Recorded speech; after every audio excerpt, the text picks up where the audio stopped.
On April 19, 1989, an investment banker named Tricia Milley was assaulted and raped while on a run in Manhattan Central Park at night. However, this attack was just one in a string of crimes committed at the park that same night. At first, reports of attack police apprehended Raymond Santana and Kevin Richardson, as well as several others. Antron McCrae, Yusef Salam, and Kari Wise were also brought in for questioning.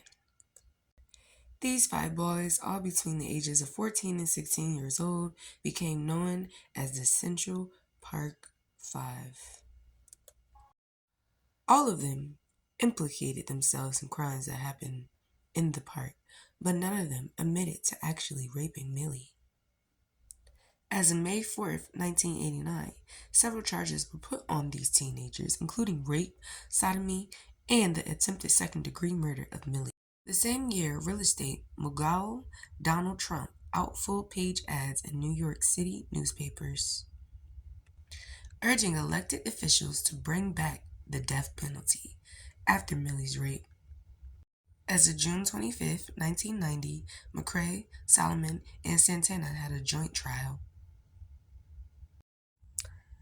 Tonight on Court TV, we will go over these 5 boys and their case. Good evening, I am Rakia Bellamy, and I'm coming to you with breaking news on the Central Park Jogger case involving teenage boys from the ages 14 through 16, and we are going to touch base on that. We have Diamond on the other line. Diamond, please let us know a little bit more about what's going on. Hello, good evening. Thank you for passing along, Rakia. I am Diamond Smith. These 5 teenage boys who became known as the Central Park Five was convicted by a jury. Each one of them were charged with 1 count of rape and robbery, amongst other offenses. They were all acquitted in sodomy. The court set aside all of their convictions except for those for robbery and rape and sentenced each of them as juveniles to a term of up to at least 10 years.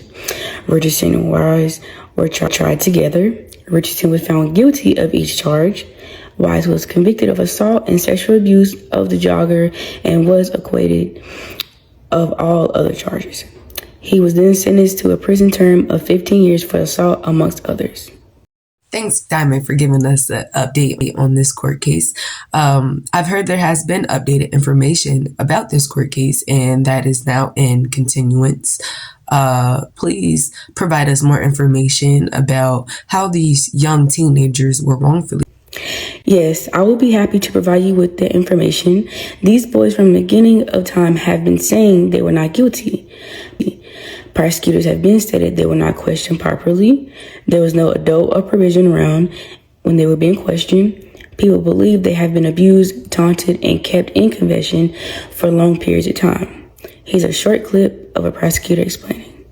And they put pressure on him, a lot of pressure. He was slapped around, and it is our contention that whatever statements he made were the product of psychological and physical coercion. One of the teens, 14-year-old Clarence, out of court, but could be indicted later. Meanwhile, the rape victim, who remains comatose, took a turn for the worse. She has contracted pneumonia. We still have her on the ventilator, and we're going to keep her on it until we see for sure how things are developing, but control. Although police have not said the attack was racially motivated, the jogger was white and her alleged attacker is black. Some members of the black community charged the arrests are a racially motivated rush to judgment. In New York, this is Alec Roberts reporting. As you can see, that was an old short clip of the court hearing of the Central Park Five boys.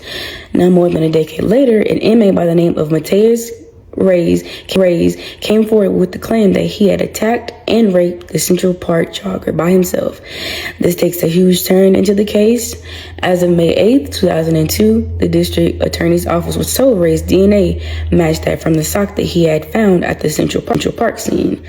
Most of the information he gave about the case was proved to be accurate.